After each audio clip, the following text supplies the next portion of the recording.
Otherwise, keep doing exactly what you're doing right now, and you know what I'm talking about, and then, we'll do it for you.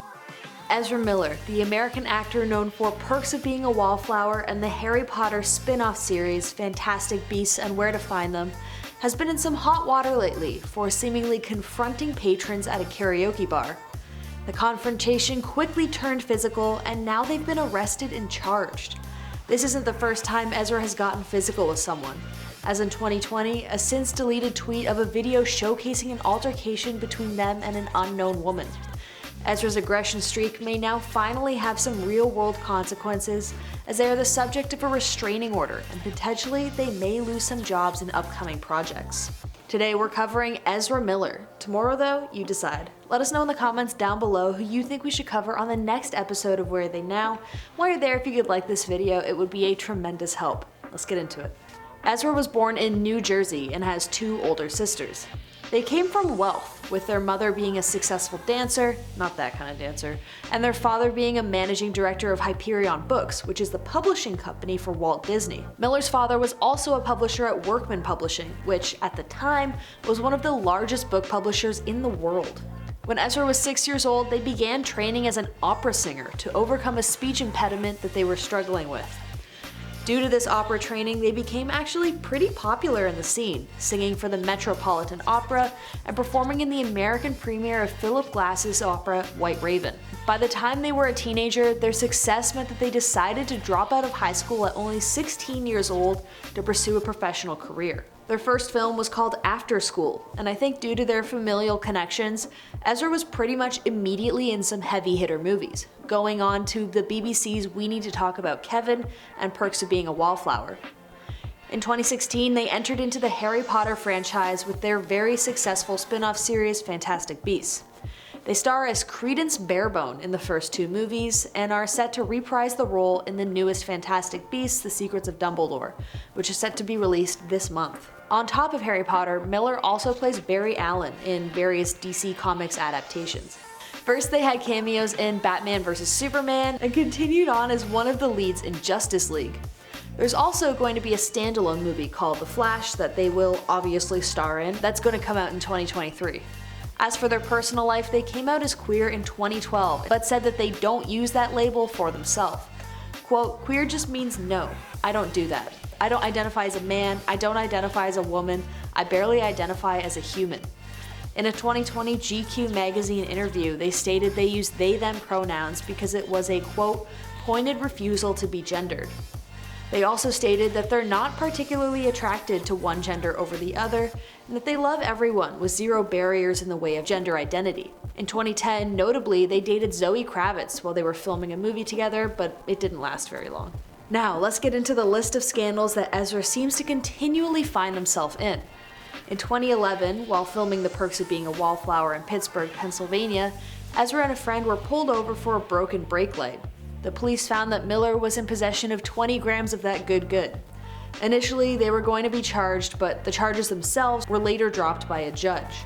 Instead, they faced a penalty of $600 for 2 citations for disorderly conduct. On the incident, Ezra stated, quote, "I don't feel like there's any need to hide the fact that I smoke. It's a harmless herbal substance that increases sensory appreciation. I personally don't really think this incident is that much of a big deal, especially up here in Canada where it's perfectly legal, but it's worth noting, I guess." But anyways, fast forward to 2020, and now we're starting to see some actually messed behavior on Ezra's part. A video surfacing on Twitter that has been since deleted of the actor appearing to harm a woman and throw her to the ground. The video was confirmed to have taken place in a bar that Ezra frequents in Iceland. An employee of the establishment said that Ezra was escorted off of the premises after it happened. Now, while this is the first incident we've seen of Ezra's involvement in the harm of someone else, and it hasn't really been spoken about, I do think that it is pretty telling that the next few, and this one, all take place in spaces where alcohol is present. I'm not sure if there's someone who gets particularly angry when they're drunk, but it can't be a coincidence that this is all going down in spaces where drinking is prevalent. I wonder if some more substance-related issues are at the root cause. Couple that with a diva personality and you get someone who seems to lash out at randoms pretty frequently. Now, our next incident with Ezra wouldn't be until January 2020. They posted a video to their Instagram ranting and threatening members of the white hooded racial group, you know the one, that they thought were residing in a small town in North Carolina. This super bizarre video is very interesting because later, the Southern Poverty Law Center reported that they had no knowledge of a Klan even residing in that town at all.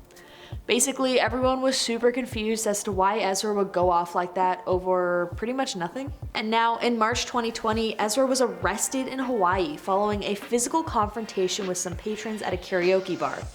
A Hawaiian judge granted the couple's request for a temporary restraining order against the actor. Days before the incident that required the restraining order, Miller reportedly screamed at patrons of a karaoke bar in a place called Margarita Village. They grabbed a mic from a singing woman and lunged at a man playing darts. The police report of the incident states, quote, "The bar owner asked Miller to calm down several times to no avail." Ezra was arrested at the bar shortly after midnight and charged with disorderly conduct and aggression, but was released on bail. And then, a few days after that incident, a couple were singing at the bar said that Ezra had broken into their hotel room. Apparently, he was agitated by their singing and yelled obscenities at them. After they were kicked out of the bar, they somehow broke into the couple's room and reportedly stole passports, ID cards, a bunch of cash, and a wallet. Due to the break-in, the judge granted the couple a temporary restraining order against the actor, who has a court hearing later on in April for his actions at the bar. There are still a few questions that I, and I'm sure you as well, have. Like, how did Miller know which room the couple were staying in? Was drinking involved? I'm not quite sure, especially given how new this case is, and also how ongoing this case is. It'll only be revealed with time, but for now I don't really have any of the details. What we do know though is that Ezra is staying completely silent about the whole thing. So far they've denied to comment on anything involved with the situation and have not spoken to the press either. Something interesting to note though is that this isn't the first time that the police have been called for action involving the actor in Hawaii recently. In fact, officers say that they have been contacted 10 times. Yeah, 10 times over the last 3.5 weeks over minor incidences reportedly committed by the actor. They include filming people at a gas station, refusing to leave the sidewalk area of a restaurant, and arguing with random people. It's not even clear how long Ezra has been staying on the island. The actor is understood to have been staying at a hostel in the town and having been friendly with fans, according to the hostel owner. Seems like that bubble may have burst though. I don't know, from the outside looking in, it all seems like a rich kid who is having sort of a diva-related meltdown. One viral tweet made fun of the incident with the caption, quote, "POV, you're at a karaoke bar about to start singing when you see Ezra Miller in the crowd." Another person tweeted, quote, "Leaving Ezra Miller and Jared Leto in the same room together for an hour and see what happens. Subscribe for updates." Jared Leto is, of course, another famous weirdo who's known almost more for his shenanigans than he is for his movies. Anyways guys, that's all I've got for today's video. Please don't forget to subscribe to this channel, and while you're at it, please let us know in the comments down below who you think we should cover in future episodes.